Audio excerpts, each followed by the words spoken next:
Victory Venkatesh, Nandamuri Kalyan Ram హీరోలుగా అనిల్ రావుపుడి దర్శకత్వంలో ఓ cinema తెరకెక్కుతున్న సంగతి తెలిసిందే. వెంకీ అనిల్ కాంబోలో వస్తున్న 5వ సినిమా ఇది. కళ్యాణ్ రామ్ తో అనిల్ కి సెకండ్ మూవీ. ఇప్పుడు ఈ ముగ్గురి కలయికలో రాబోతున్న సినిమా కావడంతో అందరిలో ఆసక్తి నెలకొంది. ఫిబ్రవరిలో ఈ చిత్రాన్ని అధికారికంగా ప్రకటించారు. తాజాగా ఈ మూవీకి సంబంధించిన మరో అప్డేట్ అందించారు. వెంకీ అనిల్ పై ఎన్కేఆర్ ఇంటూ ఏఆర్ అనే వర్కింగ్ టైటిల్స్ తో వెంకీ, కళ్యాణ్ రామ్, అనిల్ రావుపుడి సినిమాని పిలుస్తున్నారు.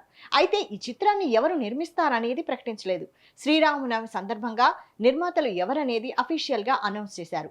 అనిల్ రావుపుడితో భగవంత్ కేసరి, మనశంకర్ వరప్రసాద్ గారు వంటి బ్లాక్ బస్టర్ చిత్రాలను రూపొందించిన షైన్ స్క్రీన్స్ బ్యానర్ పై నిర్మాత సాహు గారపాటి ఈ సినిమాని నిర్మిస్తున్నట్లు వెల్లడించారు.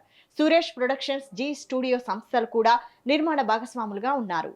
చిత్రాల కోసం నా సోదరుడు సాహు గారపాటి షైన్ స్క్రీన్లతో మూడోసారి కలిసి పనిచేయబోతున్నందుకు ఎంతో ఉత్సాహంగా ఉన్నాను. ఈ ప్రయాణంలో జీ స్టూడియోస్ మాతో జతకట్టినందుకు, అలాగే దిగ్గజ నిర్మాణ సంస్థ అయిన సురేష్ ప్రొడక్షన్స్ దీనిని సమర్పిస్తున్నందుకు చాలా సంతోషంగా ఉంది అని అనిల్ రావిపూడి ఎక్స్ లో పోస్ట్ చేశారు. వెంకటేష్, కళ్యాణ్ రామ్లతో కలిసి దిగిన ఫోటోలని పంచుకున్నారు. అనిల్ రావిపూడి కొత్త సినిమాలో నటించబోయే హీరోయిన్ల గురించి పలు వార్తలు చక్కర్లు కొడుతున్నాయి. వెంకటేష్ సరసన కీర్తి సురేష్ నటించనుందని అంటున్నారు. మరోవైపు కళ్యాణ్ రామ్ కి జోడీగా ఓపెన్ కృతి శెట్టిని ఎంపిక చేసినట్లుగా సోషల్ మీడియాలో ప్రచారం జరుగుతోంది. ఇదే కనుక నిజమైతే చాలా రోజులుగా హిట్ కోసం ఎదురు చూస్తున్న కృతికి గోల్డెన్ ఛాన్స్ దక్కినట్లే అవుతుంది. కళ్యాణ్ రామ్ హీరోగా నటించిన పటాస్ సినిమాతోనే అనిల్ రావిపూడి దర్శకుడిగా ఇండస్ట్రీకి పరిచయం అయ్యారు.